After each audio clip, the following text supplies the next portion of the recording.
നമസ്കാരം. ഞാൻ Moideen Shah, Indian union കോൺഗ്രസിൻ്റെ പ്രസിഡന്റ്. ബഹുമാന്യരെ, നിങ്ങൾക്കെല്ലാവർക്കും എൻ്റെയും എൻ്റെ പാർട്ടിയുടെയും അഭിനന്ദനങ്ങളും ആശംസകളും. ഏതാനും ദിവസം മുൻപ് പ്രേം നസീറിൻ്റെ ജന്മദിനമായിരുന്നു. ഇന്നലെ മോഹൻലാലിൻ്റെ ജന്മദിനമായിരുന്നു. ഇന്ന് സീമ നടിയുടെ ജന്മദിനമാണ്. എല്ലാവർക്കും ഒരിക്കൽ കൂടി ജന്മദിന ആശംസകൾ നേരാണ്. അതിനു മുൻപായിട്ട് ഗുരുദേവൻ്റെ പേര് പറഞ്ഞ് ഗുരുദേവൻ്റെ ആളെന്ന് പറഞ്ഞാൽ ശ്രീനാരായണ ധർമ്മപരിപാലന സ്ഥാപനം SNDP വെള്ളാപ്പള്ളിയാണ് ഇന്നിപ്പോൾ അതിനെ നയിക്കുന്നത്. വെള്ളാപ്പള്ളി സാറേ, സ്നേഹത്തിൻ്റെ ഭാഷയിൽ വയോവൃദ്ധരെ അങ്ങോട്ട് ഉണർത്തിക്കുകയാണ്. സ്വാതന്ത്ര്യം കിട്ടി എത്ര വർഷമായി, നമ്മൾ ഭരണഘടന ഉണ്ടായിട്ട് എത്ര വർഷമായി. ഇതിനിടയിൽ ഒരു റിപ്പോർട്ട് കാണുന്നു, ഈഴ വിഭാഗത്തിൽ ഒറ്റ ആൾ പോലും സുപ്രീം കോടതിയിൽ ജഡ്ജിയായിട്ടില്ല. എന്തുമാത്രം സത്യം അന്വേഷിക്കാം. എന്നിട്ടും ആരാണോ അതിന് തടസ്സമായി നിൽക്കുന്നത് ആ വിഭാഗത്തോട് ഒട്ടിച്ചേർന്ന് അവരെ വളർത്താൻ വേണ്ടി ശ്രമിക്കുന്ന നിങ്ങളുടെ ബുദ്ധിപൂർവമല്ലാത്ത അല്ലെങ്കിൽ മണ്ടത്തരത്തെ അങ്ങേയറ്റം ദുഃഖത്തോടുകൂടി ഓർമ്മിക്കുകയാണ്. പ്രേം നസീർ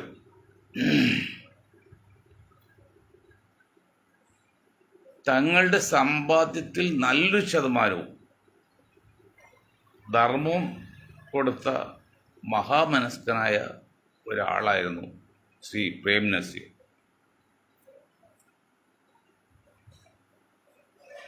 1970-80 കാലഘട്ടത്തിൽ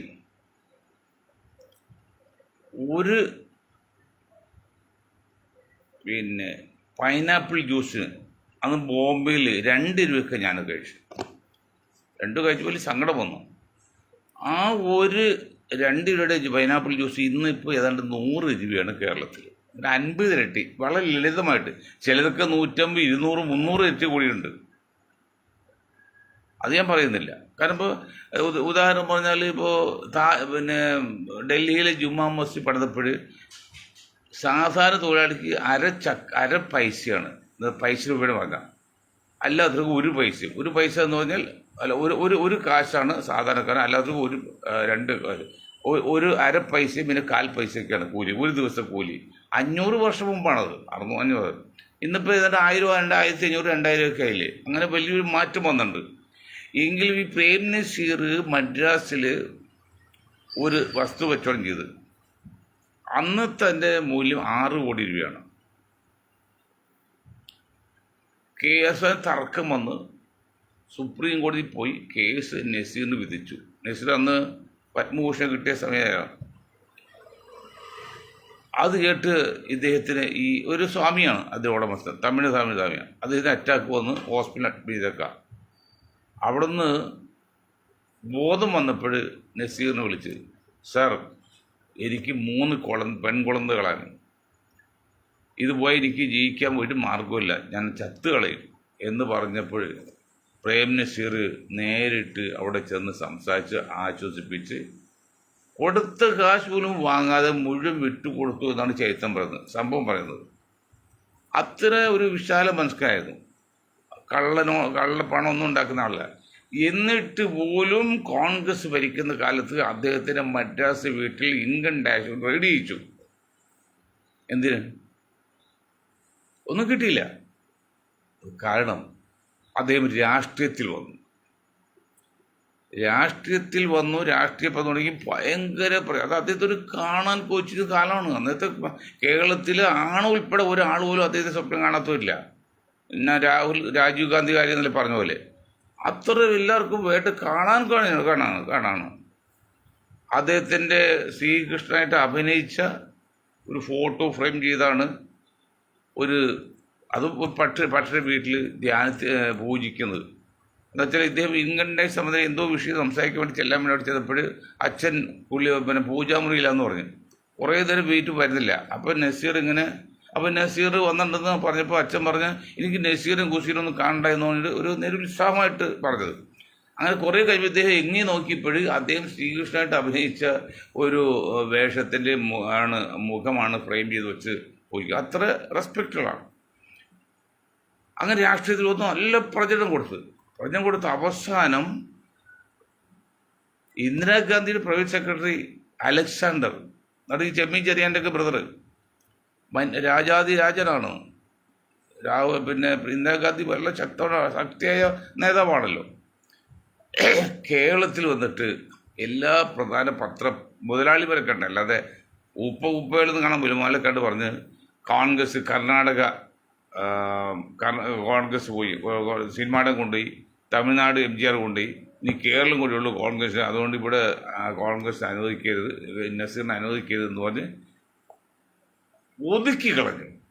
ഒരു പ്രത്യേക ലോബി, ആ 2 വിഭാഗമാണ് ആ ലോബിയിലുള്ളത്. എല്ലാവരും അതിൽപ്പെടുത്ത ആ ലോബി, 2 വിഭാഗത്തിൽപ്പെട്ട ലോബിയാണ് ഒതുക്കിക്കളഞ്ഞ് അദ്ദേഹത്തിൻ്റെ ഇങ്ങോട്ട് ശ്രേണിയിച്ച് അങ്ങനെ ഒതുക്കി. അവസാനം കരുണാകരൻ കോൺഗ്രസ് അടിച്ച് കോൺഗ്രസിൽ പോയി. ആ മണ്ഡനായ പ്രേംനസീർ, എനിക്ക് മണ്ട എന്ന് പറയാം, കാരണം ആ വളരെ മണ്ടത്തരം കാണിച്ചു. അദ്ദേഹം കൊച്ചുകുട്ടികളെ പോലെയാണ് മനസ്സും അതെ ശരീരം അതെ. ഞാൻ ഒരിക്കൽ ഷെയ്ക്കാൻ കൊടുത്തിട്ടുണ്ട്, എനിക്ക് മറ്റാശ കാണാൻ പോയപ്പോഴേ. കരുണാകരൻ്റെയും പ്രേംനസീറിൻ്റെയും കൈ ഒരുപോലെ, അത്ര കുഞ്ഞു കൈ പോലെയാണ്. ഞാൻ കരുണാകരനിക്ക് ഒരു ഷെയ്ക്കാൻ കൊടുത്തിട്ടുണ്ട്, ഒരു സ്വീകരണം പരിപാടി വെച്ച്. അങ്ങനെ ഇരുന്ന് അദ്ദേഹം കോൺഗ്രസ് കൊണ്ടുപോയി.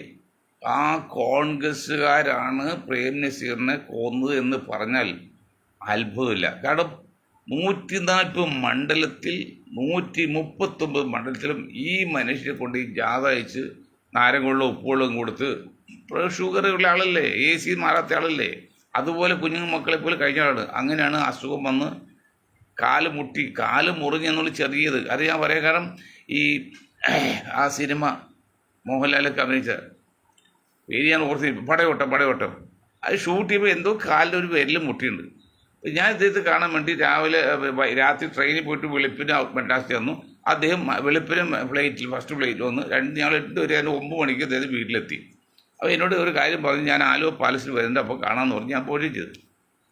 അങ്ങനെ അപ്പോൾ ആശുപത്രിയിലാക്കിയാണ്. അവിടെ വെച്ച് എല്ലാം മാറിപ്പോകുന്നതാണ്. പക്ഷേ 5-ാം മനി അണുക്കൾ വഴി പ്രതിരോധശേഷി കുറഞ്ഞ ആൾക്ക് നസീറിന് അവസാനം അങ്ങനെ മരിച്ചു. അല്ലെ, ഒരുപടി കറുത്ത കൈകളുണ്ട്, കുറേ ഞങ്ങൾക്കറിയാം, ഞാനിപ്പോൾ ഒന്നും പറയുന്നില്ല. അതായത് ഒരു VIP കാണാൻ ചെന്നു, VIP റെപ്രസെൻറ്റേറ്റീവ്, ആ റെപ്രസെൻറ്റേറ്റീവ് ഷെയ്ക്കാൻ എടുത്തപ്പോൾ കയ്യിൽ പുരട്ടിയ മറ്റേ മീസിൽസിൻ്റെ ആ ലായനി രൂപത്തിലുള്ളത് അങ്ങനെ തോണ്ടി. അന്ന് കൈ കഴുകുന്ന സ്വഭാവമൊന്നുമില്ല പെട്ടെന്നൊന്നും. ഈ കൊറോണയൊക്കെ വന്ന ശേഷമല്ലേ ആരായിട്ട് ബന്ധപ്പെട്ട് ഉടനെ കൈ കഴുകലൊക്കെ. അങ്ങനെ ആ കാര്യം കൊണ്ട് കൊന്നെടുത്തു ചുരുക്കി പറയാം. അതുപോലും ലോബി കളിക്കുകയാണ് ഇപ്പോൾ കേരളത്തിലും ഇന്ത്യയിലും. ഇപ്പം നമ്മുടെ ഇതാണ് അദ്ദേഹം വന്നല്ലോ, നിലമ്പൂർ MLA, അദ്ദേഹം ഒരു TMC ഉണ്ടാക്കിയല്ലോ. TMC ഉണ്ടെങ്കിൽ രക്ഷപ്പെട്ടു വരെ. ഇവിടുത്തെ ആ ലോബി സമ്മതിക്കുന്നില്ല. ആ ലോബി ഉണ്ട്. അതൊക്കെ ഉണ്ട് പറയാൻ കാരണം ഇന്ത്യൻ നാഷണൽ കോൺഗ്രസിനെ അന്നും ഇന്നും നയിക്കുന്ന ഒരു പ്രത്യേക സീക്രട്ട് ലോബിയുണ്ട്. അത് ഈ ലോബിയാണ്, ഈ ഗ്യാങ്ങാണ്. ഇന്നും ഇന്ത്യൻ നാഷണൽ കോൺഗ്രസ്സിൽ ഈ ചാരന്മാരുണ്ട്. അതൊന്നും പേരെടുത്ത് പറയുന്നില്ല. പല ചാരന്മാരുണ്ടെന്ന് പറയാൻ കാരണം കോൺഗ്രസ്, UDF അല്ലെങ്കിൽ രാഹുൽജി, നിങ്ങളൊരു കാര്യം മനസ്സിലാക്കണം. ഞാനൊക്കെ ഒരു നിസ്സാരൻ. പക്ഷെ ഞങ്ങളുടെ ഗ്രൂപ്പിൽ ശക്തരായ ബുദ്ധിജീവികളുണ്ട്, അവരുടെ റിപ്പോർട്ടാണ്. നമുക്ക് അടിയന്തരാവസ്ഥയ്ക്ക് ശേഷം കോൺഗ്രസ് താഴെ ഇറക്കാൻ വേണ്ടി ജയപ്രകാശ് നാരായൺജി ഒരു പ്രസ്ഥാനം ഉണ്ടാക്കി. അതിൻ്റെ പേരാണ് ജനതാ പാർട്ടി എന്നാണ്. ഞാൻ CP ജോണും രാജേഷും ഒക്കെ കേൾക്കാൻ വേണ്ടി പറയുന്നത്, വിക്ടറും ഒക്കെ. ജനതാ പാർട്ടി എന്നാണ്, ജനതാ ദളല്ല. ആ ജനതാ പാർട്ടി രൂപീകരിച്ചുകൊണ്ട് ആരെന്ത് പറഞ്ഞു, ജയപ്രകാശ് നാരായൺജി 2 പോയിന്റ് പറഞ്ഞു. ഒന്ന്, ഈ സംഘടനയിൽ ഞാൻ ഒരു ഭാരവാഹിത്വം വഹിക്കില്ല. മറ്റത്, ഈ സംഘടനയിൽ കോൺഗ്രസ് ഒഴിച്ചു ബാക്കി എല്ലാവരും ഉണ്ടായിരിക്കും. ആണ്ടനും അടവോണം, മുള്ളു മുഴുക്ക് മൂർക്കം മുതൽ കല്ലുകേട് കാഞ്ഞം വരെ എല്ലാവരും ഉണ്ടാവും പറഞ്ഞു. അങ്ങനെ ആ കോൺഗ്രസ് താഴെ ഇറക്കി ആ ഭരണം കിട്ടി. ജനതാ പാർട്ടി ഭരിച്ചു. മൊറാർജി ദേശായി പ്രധാനമന്ത്രിക്കായി. ഒരുവിധം കുഴപ്പമില്ല, കുറേ ആൾ പോയി. അത് പിന്നെ തകർത്ത് കളഞ്ഞു. അതിവിടെ ഈ ലോബി കളിക്കുമല്ലോ. പക്ഷേ ഇന്ന് BJPയെ താഴെ ഇറക്കാൻ വേണ്ടി ശ്രമിക്കുമ്പോൾ ഇന്ത്യയിൽ ഇന്നത്തെ ഞാൻ ഇന്ത്യൻ യൂണിയൻ കോൺഗ്രസിന് ആളെന്നാൽ പറയാണ്. ഇന്ത്യൻ നാഷണൽ കോൺഗ്രസ് ഒരു വശത്ത്, ഇന്ത്യൻ യൂണിയൻ കോൺഗ്രസ് വേറെ വശത്ത്. രണ്ട് കോൺഗ്രസ്സാണ് ഇപ്പോൾ ഇന്ത്യയിൽ മുന്നോട്ട് പോകുന്നത്. അത് പിന്നീട് കളിയൊക്കെ എന്താ നിങ്ങൾക്ക് 4-5 വർഷം കഴിയുമ്പോൾ അറിയാം. അങ്ങനെ വന്നപ്പോൾ ഇവരും ഈ രാഹുൽ ഗാന്ധി ഉൾപ്പെടെയുള്ള പ്രതിപക്ഷം ഒരു കളി കളിച്ചു, BJP താഴെ ഇറക്കാൻ. ആ കളിയിൽ ആരാണ്? തൊട്ടോനെ തൊടൂല, തൊടാത്തവനെ തൊടൂല, അങ്ങനൊക്കെ ഒരു ലിമിറ്റ് വെച്ചിട്ട് ഞാനും എൻ്റെ അപ്പൂപ്പനും എന്നായി. എന്തൊരു വിരോധാഭാസം! അന്ന് രാഹുൽ ഗാന്ധി BJP താഴെ ഇറക്കാൻ വേണ്ടിയാണ് ഈ പ്രതിപക്ഷ മുന്നണി ഉണ്ടാക്കിയെങ്കിൽ അതിൽ ഒരാൾ യാതൊരു സ്ഥാനവും വഹിക്കാൻ പാടില്ല. ആൾ വേണം നിയന്ത്രിക്കാൻ. അത് കോൺഗ്രസ് എന്നല്ല, കോൺഗ്രസ് പുറത്തു വരുന്ന നേതാവ് വേണം. അവന് ഒരു സ്ഥാനവും വഹിക്കാൻ പാടില്ല. അവന് മാതൃകാ പുരുഷൻ, നിഷ്പക്ഷവാദിയായിട്ട് നിൽക്കണം. അത് ചെയ്തോ? ഇനി അവരകന്ന് പോകുന്ന കാര്യം പറയുന്നതിന് അതെടുത്ത് നോക്കാം. ശരിയാണ്, ഹൈദരാബാദിലെ മുസ്ലിം സംഘടന ഒരു ആളുണ്ട്, അദ്ദേഹം അല്പം സ്വല്പം തീവ്രവാദിയൊക്കെയാണ്, അദ്ദേഹം പറ്റൂല. ആസാമിൽ ഒരു മുസ്ലിം സംഘം ഉണ്ടാക്കി, ഒരു പാർട്ടി ഉണ്ടാക്കി, അതും പറ്റൂല. ദളിതിൻ്റെ പാർട്ടി BSP, അതും പറ്റൂല. ഇതൊക്കെ ഓരോ കാരണം പറഞ്ഞ് BSP ദളിതനാണ് നയിക്കുന്നത്, അത് പറ്റൂല. മറ്റ് മുസ്ലിമാണ് നയിക്കുന്നത്, പറ്റൂല. ഇത് മുസ്ലിമാണ് നയിക്കുന്നത്, പറ്റൂല. സമ്മതിച്ചു. ഞാൻ ഒന്ന് ചോദിക്കട്ടെ, ഞാൻ മീനിങ് എൻ്റെ കൂടെകളുടെ ഗ്രൂപ്പിൽപ്പെട്ട ബുദ്ധിജീവികൾ ചോദിക്കുന്നതാണ്. എന്താ ചോദിച്ചത്? ശിവസേന ഭാരതീയ ജനതാ പാർട്ടിയേക്കാൾ തീവ്രവും വർഗീയവുമുള്ള ഒരു പാർട്ടിയാണ്, പ്രാദേശികവാദം കൂടിയുള്ള പാർട്ടിയാണ് ശിവസേന. BJPക്ക് പ്രാദേശികവാദമില്ല, ദേശീയവാദമുണ്ട്. അത്രയും മോശമായെന്ന് മാത്രമല്ല, മലബാരി എന്ന പേരിൽ, അല്ലെങ്കിൽ തമിഴ്നാട് എന്ന പേരിൽ ദക്ഷിണേന്ത്യക്കാരൊക്കെ കൊന്നൊടുക്കിയ കാലമാണ് ശിവസേന ബോംബെയിൽ. അത്ര തീവ്രവാദി, വർഗീയവാദി ഒക്കെയാണ്, വിഘടനവാദിയൊക്കെയാണ്. അങ്ങനെയുള്ള ശിവസേന നിൽക്കക്കിള്ളില്ലാതെയാണെങ്കിലും മാനസാന്തരപ്പെട്ടു വന്നപ്പോൾ ഇന്ത്യൻ നാഷണൽ കോൺഗ്രസ് നയിക്കുന്ന പ്രതിപക്ഷ മുന്നണി അദ്ദേഹത്തെ ചേർത്തു. മുന്നണിയിൽ അവർ ആ പാർട്ടി ചേർത്തു. ശിവസേന നേതാവ് ബൽതാക്കയുടെ മകൻ. അതിനെ ഒന്ന് VM സുധീരൻ എതിർത്തു. VM സുധീരൻ എതിർത്തത് പോളിസി വെച്ചാണ്. അദ്ദേഹത്തിൻ്റെ പോളിസിയാണല്ലോ, പ്രായോഗികമല്ലാത്ത പോളിസിയാണെന്നുള്ളൂ. എതിർത്തു. എങ്കിലും അത് സ്വീകരിച്ചു. അന്ന് സ്വീകരിക്കാൻ പ്രധാന കാരണം നമ്മുടെ CPM-ൻ്റെ ഭരിച്ചുപോയ ജനറൽ സെക്രട്ടറി ഇല്ലേ, അദ്ദേഹമൊക്കെയാണ് സപ്പോർട്ട് ചെയ്ത് സോണിയോട് പറഞ്ഞത്. അല്ലെങ്കിൽ സോണിയ സമ്മതിക്കില്ലായിരുന്നു, അറിയില്ലല്ലോ സോണിയക്ക്. അങ്ങനെ എടുത്തു. അത്രയൊന്നും വർഗീയ തീവ്രവാദി അല്ല ഈ ആസാമിലെ ആ മുസ്ലിം നേതാവ്, അല്ലെങ്കിൽ ഹൈദരാബാദിലെ ഒവൈസിയൊക്കെ, അല്ലെങ്കിൽ മായാവതി BSP ഒക്കെ. അപ്പോൾ എന്താണ്? ഒന്നുകിൽ ബുദ്ധിയില്ലാതെയായിപ്പോയി, അല്ലെങ്കിൽ ബുദ്ധിയില്ലെങ്കിൽ വേണ്ടതല്ലേ, അല്ലെങ്കിൽ BJP താഴെ ആത്മാർത്ഥയില്ലാതെപ്പോയി. അതാ പറയുന്നത്, കൂടെ നിൽക്കുന്ന കോൺഗ്രസിലെ നേതാക്കൾ ഈ ചാരപ്പുറം നടത്തി. ആ ചാരം നടത്തിയതാണ്, അവനെ പറ്റില്ല, ഇവനെ പറ്റില്ല, അങ്ങനെ തിരിഞ്ഞ് അങ്ങനെ ഒരു മുന്നണി ഉണ്ടാക്കി ഇവരെല്ലാം മാറ്റി അവസാനം BJP വളരെ ഈസിയായിട്ട് ജയിച്ചു. അത് കഴിഞ്ഞ് കോൺഗ്രസ് നിങ്ങൾ മനസ്സിലാക്കണം, അത് കഴിഞ്ഞ് 2024 ഇലക്ഷൻ കഴിഞ്ഞല്ലോ. ആ 2024 ഇലക്ഷൻ കഴിഞ്ഞപ്പോൾ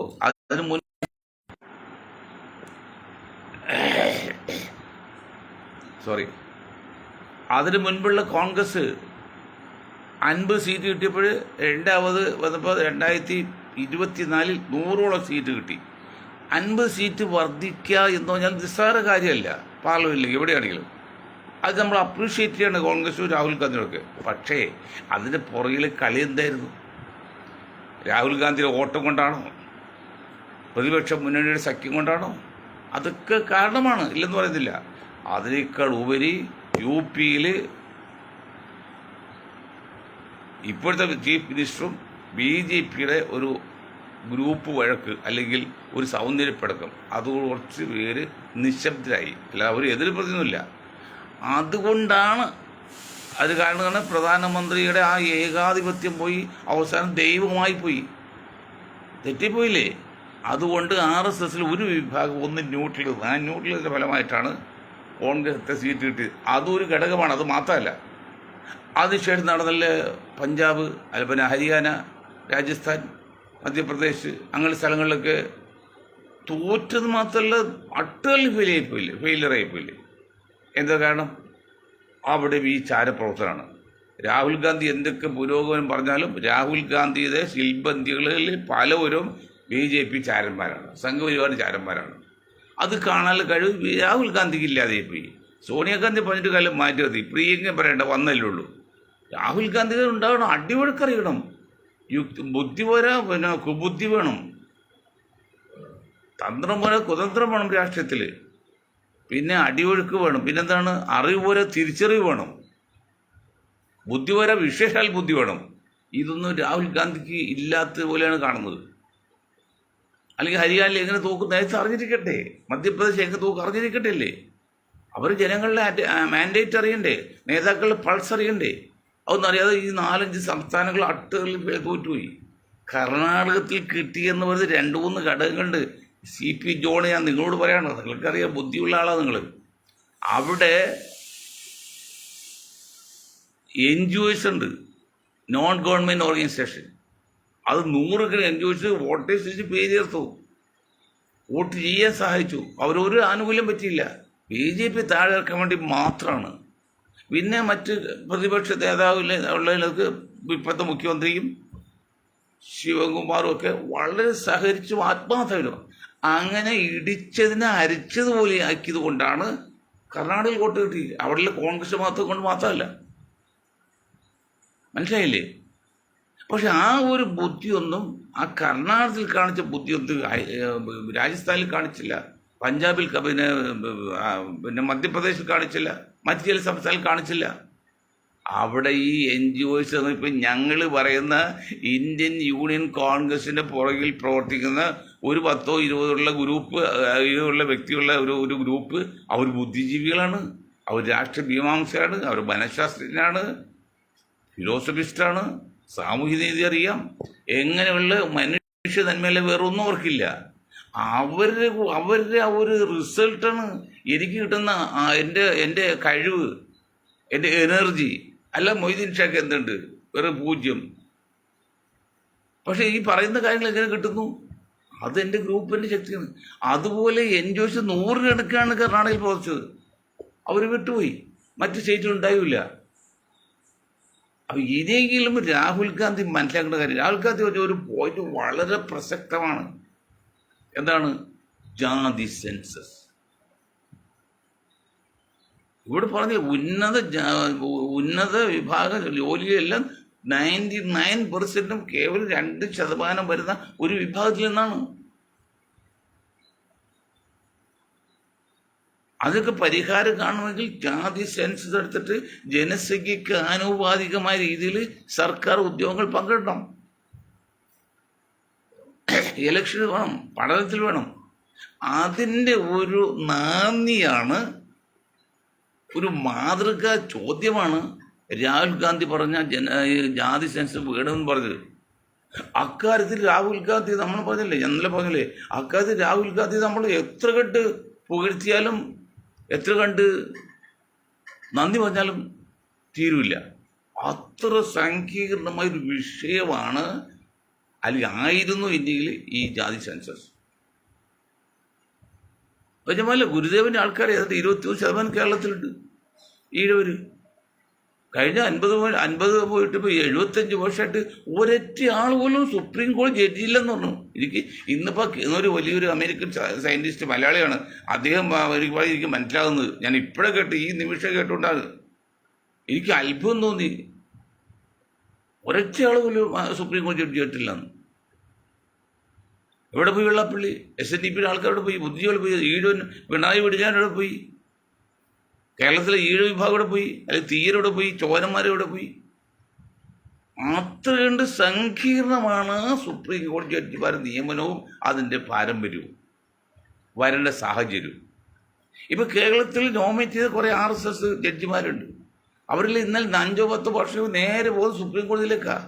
അങ്ങനെ സുപ്രീം കോടതിയിൽ RSS ജഡ്ജിമാരെ നിറയും. അവരൊന്നും മാറ്റം പിണറായിക്കോ അല്ലെങ്കിൽ മറ്റാർക്കും സാധിക്കില്ല. അത് അവർ ചെയ്യും, അവർ കുറ്റം പറയാൻ പറ്റില്ല. ഞാൻ പറഞ്ഞല്ലോ, കക്കാൻ പോയാൽ അത് വിജയിക്കണം, തെറ്റു ശരി വേറെയാണ്. ചായ അടിക്കാൻ പോയാൽ അത് വിജയിക്കണം, അതിൻ്റെ സ്റ്റാൻഡേർഡ് വേറെയാണ്. അതുപോലെ അവർ സംഘപരിവാർ അതിനുവേണ്ടി ശ്രമിക്കുന്നു, മുന്നോട്ട് പോകുന്നു. അതിൽ നമ്മൾ അപ്രീഷിയേറ്റ് ചെയ്യണം. കാരണം അവൻ നേടാന്നുള്ള അവരുടെ കഴിവാണ്, അവരുടെ ആവശ്യമാണ്. പക്ഷെ മറ്റുള്ളവരോ, ഇപ്പോൾ മുസ്ലിം ലീഗല്ലേ 77 വർഷമായി മുസ്ലിം ലീഗ് ഇന്ത്യയിൽ വന്നിട്ട് വെറുതെ പറയുന്നില്ല. ഇരിക്കും മുസ്ലിം ലീഗോട് എന്ത് പിണക്ക്, എന്ത് ഇഷ്ടക്കുറവ്, ഒന്നുമില്ല. ഒരു ന്യൂനപക്ഷ പാർട്ടി നടക്കട്ടെ, വളരെ നല്ല ആൾക്കാർ, അഴിമതിക്കാരൊന്നുമല്ല, പാവങ്ങളുമാണ്. പക്ഷേ 77 വർഷമായിട്ട് എന്തുണ്ടായി? ഇന്ത്യൻ യൂണിയൻ മലപ്പുറം ലീഗ് അവതംബിച്ചില്ലേ? അതാണ് ഞാൻ ഞങ്ങളെ പേരുമായിട്ട് ദേശീയ കാഴ്ചപ്പാട് കൊണ്ടുവന്നത്. ഒരു കമ്മ്യൂണിസ്റ്റ് പാർട്ടി ഓഫ് ഇന്ത്യ ഏതാണ്ട് 77 വർഷമായിട്ടുണ്ട്. എന്നിട്ട് എവിടെ എത്തി? ഇന്ന് കേരളത്തിൽ അത് അടുത്ത ഇലക്ഷനോട് തീരുകയും ചെയ്യും. അത് മതിയോ?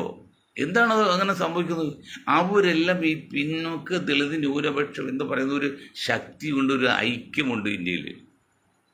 ഒരു ഒരു വിങ്ങുണ്ട്. ആ വിങ്ങിന് പ്രാധാന്യം കൊടുക്കുന്നില്ല.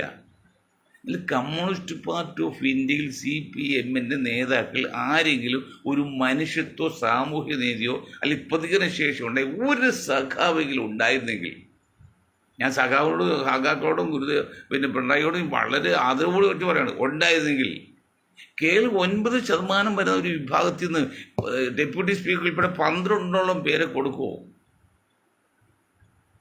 ആരെയും ചോദ്യം ചെയ്തോ? അപ്പോൾ അവർ പറഞ്ഞു ഞങ്ങൾക്ക് ജാതിയില്ല മതമില്ല, സമ്മതിച്ചു. എന്ന് പിന്നെ പണ്ട് അമ്മ, ഒരു കണ്ണുമില്ലാത്ത അമ്മ അപ്പം ചുട്ടു ചെറുതായി ഇനി കണ്ണറിയാൻ പാടുള്ളത്, കണ്ണറിയാൻ പാടില്ല, കുറച്ച് വലുതായി ചുട്ടൂടെ? നിങ്ങൾ ജാതിയിലും മതം അല്ലെങ്കിൽ ഇങ്ങനെ ഒരു 9% വിഭാഗം പോയി ഈ 11-12 വരും. 27% 7 പേർക്ക് എത്ര കൊടുത്തു നിങ്ങൾ? 4-5 മന്തിയിട്ട് 4-5 തോന്നുന്നു. അവരിൽ അമർഷമുണ്ട്.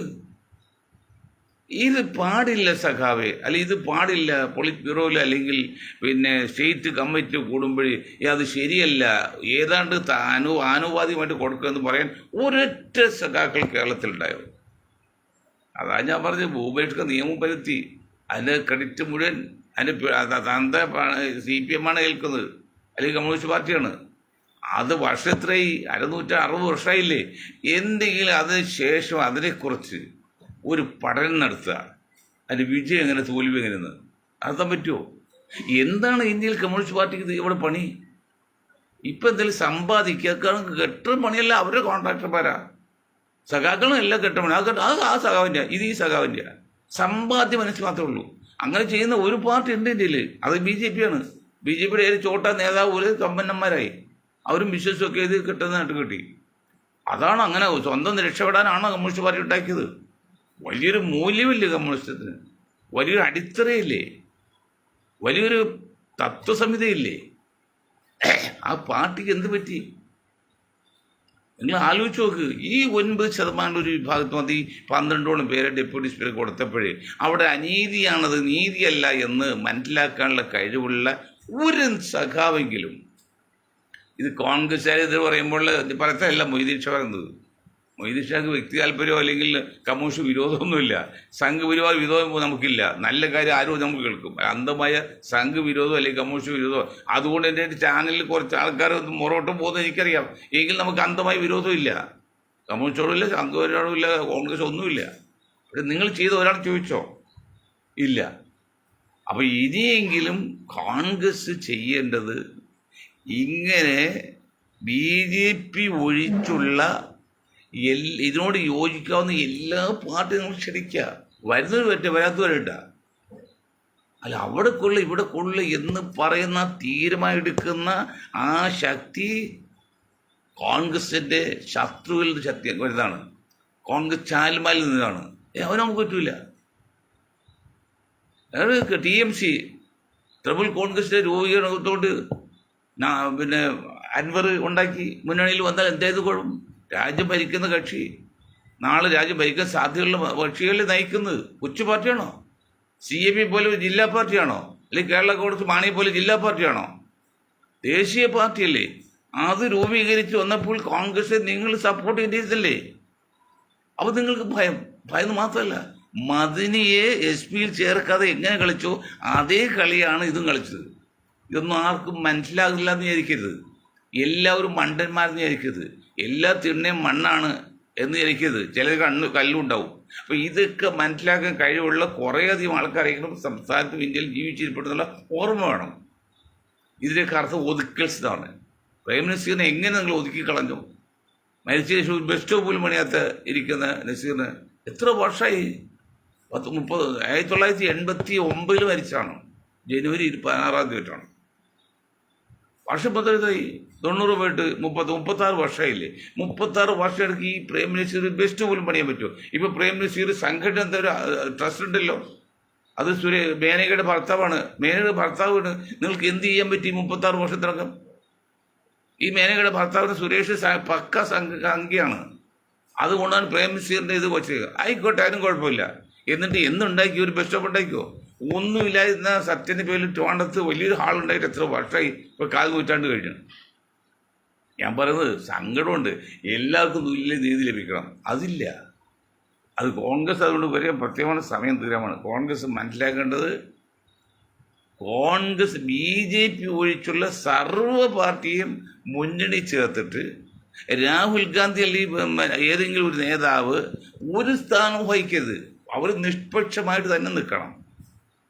രാഹുൽ അതിനുള്ള കഴിവില്ല, അല്ലെങ്കിൽ എന്താണ് ഒരു കപ്പാസിറ്റി. ചിലർക്ക് സ്ഥാനങ്ങൾ പങ്കിടുമ്പോൾ എനിക്ക് സ്ഥാനം കിട്ടിയില്ലെങ്കിൽ ചിലർക്ക് സഹിക്കില്ല. അങ്ങനെ ഉണ്ടെങ്കിൽ ആയിക്കോ. അങ്ങനെ ഇല്ലാത്ത ആരെങ്കിലും കാണൂല്ലേ? 150 കോടി ജനങ്ങളില്ലേ? അല്ലെങ്കിൽ 30% കൂടി ജനം പോകും. 50 കോടിയോളം ജനങ്ങളില്ലേ കോൺഗ്രസ്സിൽ? ഞങ്ങളൊരു ഇന്ത്യൻ യൂണിയൻ കോൺഗ്രസ് ഞങ്ങൾ കാണിച്ചു തരാം എങ്ങനെയാണ് കോൺഗ്രസ് ഇന്ത്യയിൽ പ്രവർത്തിക്കുന്നത്. ഒരു 2-3 വർഷം ആയുസ് ഉണ്ടെങ്കിൽ ഞാൻ കാണിച്ചു തരാം എന്നുള്ളത്. അപ്പോൾ രാഹുൽ പറ്റില്ല, രാഹുൽ വേറൊരാളെ വഹിക്കണം. ഗാർഗയ്ക്ക് പറ്റില്ല, ഗാർഗ വേറൊരാളെ വഹിക്കും. ഒരാളും ഇല്ലേ? ഒരു സ്ഥാനവും ഏൽക്കാതെ ഇതിനെ പുറത്തു നിന്ന് സപ്പോർട്ട് ചെയ്യുന്ന ആളായിട്ട് കണ്ട് ജയപ്രകാശ് നാരായൺ ചെയ്ത പോലെ ചെയ്യാൻ ഒരു കോൺഗ്രസ് ഇല്ലേ? ഇന്ത്യയിലെ പ്രതിപക്ഷ പാർട്ടിയിൽ നിന്ന് ഒരാളെ കിട്ടൂലേ? അങ്ങനെ ചെയ്യണം. എന്നിട്ട് BJP ഒഴിച്ച് ബാക്കി എല്ലാവരും നിങ്ങൾ ക്ഷണിക്കണം. വരുന്നവർ പറ്റ വരാത്തൊരു പോകണ്ട. അങ്ങനെ മുന്നോട്ട് പോയാൽ മാത്രമേ എന്തെങ്കിലും പ്രതീക്ഷയുള്ളൂ. ഇല്ല, ഇപ്പോഴത്തെ പോക്കിൽ ഒരു പ്രതീക്ഷയില്ല. നിങ്ങൾ സാധിക്കില്ല. കാരണം അവനെ തൊടൂല, ഇവിടെ തൊടൂല. BJP അത്ര സംഘടിതമായിട്ട് സംഘപരിവാറിന്റെ പ്രവർത്തനം അവർ 100 വർഷം മുസ്ലിം ലീഗിനെ പോലെ അല്ല ചെയ്ത്. ഈ ഏതാണ്ട് ഇത്രയും കാലം 77 വർഷം സംഘപരിവാറിന് ആകെ കിട്ടിയത് 100 വർഷം. ലീഗിന് 77 വർഷം കിട്ടി. 100-77-21 കൊല്ലം, ഒരു 1/4 നൂറ്റാണ്ട് വ്യത്യാസമുള്ളൂ. ആ BJP ആണ് ആ സംഘപരിവാർ നയിക്കുന്ന പ്രസ്ഥാനം ഇന്ന് ഇന്ത്യയിൽ 11 കൊല്ലമായിട്ട് ഭരിക്കുന്നത്. അപ്പോൾ അത് അവർക്ക് കമ്മിറ്റ്മെൻ്റ് ഉണ്ട്, കടപ്പാടെന്ന് പറയും പ്രസ്ഥാനത്തോട്. സ്വന്തം വ്യക്തി ജീവിതത്തെക്കാൾ, സ്വന്തം കുടുംബ ജീവിതത്തെക്കാൾ, വിവാഹം പോലും കഴിക്കാത്ത എത്ര പേര് നിസ്വാർത്ഥമായിട്ട് പ്രവർത്തിക്കണമെന്നറിയോ? മുസ്ലിം ലീഗത്തിലോട്ട് സ്ഥാനമാനം ആഗ്രഹിച്ച ഒരാളുണ്ടോ? കോൺഗ്രസിലുണ്ടോ? അതേപോലെ മുസ്ലിം ലീഗ് നിങ്ങളെ പേര് മാറ്റ്. ഇതിപ്പോൾ ശിഹാബ് തങ്ങൾ സൗദി അറേബ്യയുടെ ആതിഥ്യം സ്വീകരിച്ചുകൊണ്ട് അതിഥിയായിട്ട് ഹജ്ജിന് പോയിരിക്കുകയാണ്. പോയില്ലെങ്കിൽ പോകണം പോകും. അതൊക്കെ നല്ല കാര്യം. പക്ഷെ നിങ്ങൾ ഇനിയെങ്കിലും മനസ്സിലാക്കുക, നിങ്ങളുടെ അവസാനത്തെ വരുന്നത് ഞാൻ പറയണത്, മുസ്ലിമിൻ്റെ പേര് മാറ്റി നിങ്ങൾ ദേശീയ കാഴ്ചപ്പാടിനേക്കാൾ 1/3 ജനസംഖ്യകളിലെ ന്യൂനപക്ഷങ്ങളെങ്കിൽ നിങ്ങളുടെ കൂടെ ഉണ്ടാവും. ഇവിടെ കേവലം 2% ബ്രാഹ്മിൻസ് മാത്രമാണ് സംഘപരിവാർ നയിക്ക് പുറകിലുള്ളത്. അതിലും ബ്രാഹ്മിൻസിൽ ഒരു 10% പോലും ഇല്ല. ബാക്കി 90% പുറത്ത് കിടക്കാണ്. എന്നിട്ട് അവർ ഇത്രയും നേടിയെടുത്തെങ്കിൽ 1/3 ജനസംഖ്യ വരുന്ന ന്യൂനപക്ഷങ്ങളെ കയ്യിലെടുത്തോണ്ട് ഇന്ത്യൻ യൂണിയൻ മൈനോറിറ്റി ലീഗ് എന്ന് പറയും നിങ്ങൾ പ്രസ്ഥാനം ഉണ്ടാക്കിയതെങ്കിൽ ഇനിയും നിങ്ങൾ രക്ഷപ്പെടാണ്ട്. ശരിയില്ല, നശിച്ച് നാറി സമുദായത്തെ മോശമാക്കി. ഇപ്പം കണ്ടില്ലേ ഏതുപോലെ സംഭവിച്ചാൽ മനസ്സിലായി. ലാസ്റ്റ് പറയണം, 2.5 വയസ്സുള്ള കുട്ടിയെ അച്ഛൻ്റെ ബന്ധു ഉപയോഗിച്ചു, മറ്റ് പലരും ഉപയോഗിച്ചു എന്നൊക്കെ പറയും. ആ അമ്മ പിന്നെ എന്താ ചെയ്യുക? വീട്ടിലാരും പറയാനില്ല, സ്വന്തം ഭർത്താവിന് പറഞ്ഞിട്ട് കാര്യമില്ലെന്ന് മനസ്സിലായി. അമ്മ പിന്നെ കൊല്ലാതെ എന്താ ചെയ്യുക? അമ്മ ചെയ്യുക. ആ കുഞ്ഞിൻ്റെ മുഖം കാണുമ്പോഴേ കണ്ണീര് പറ്റുന്നില്ല. ആ അമ്മയെന്ന് വിളിച്ചില്ലേ അതിൻ്റെ കൂടെ പോയത്? പുഴയിലെറിഞ്ഞ് കൊന്നില്ലേ? നമ്മൾക്ക് എന്ത് മനുഷ്യന്ന് പറയാൻ അർഹതയുണ്ട്? ആ കുഞ്ഞിൻ്റെ മുഖം കണ്ട് രാത്രി കിടന്ന് ഉറങ്ങാൻ പറ്റുമോ? കണ്ണടക്കാൻ പറ്റുമോ? അത്രയും നീചമായ സംഭവം ഉണ്ടായിട്ട് ഒരാളോടും പറയാനുള്ള കപ്പാസിറ്റിയോ കഴിവോ ആ സ്ത്രീക്ക് ഉണ്ടായില്ല, ആ സ്ത്രീയുടെ അച്ഛനുണ്ടായില്ല, വീട്ടുകാർക്ക് ഉണ്ടായില്ല, നാട്ടുകാർക്ക് ഉണ്ടായില്ല. ഇത് ഒരു വർഷം 2 വയസ്സ് പോലും തുടങ്ങിയതാണ്.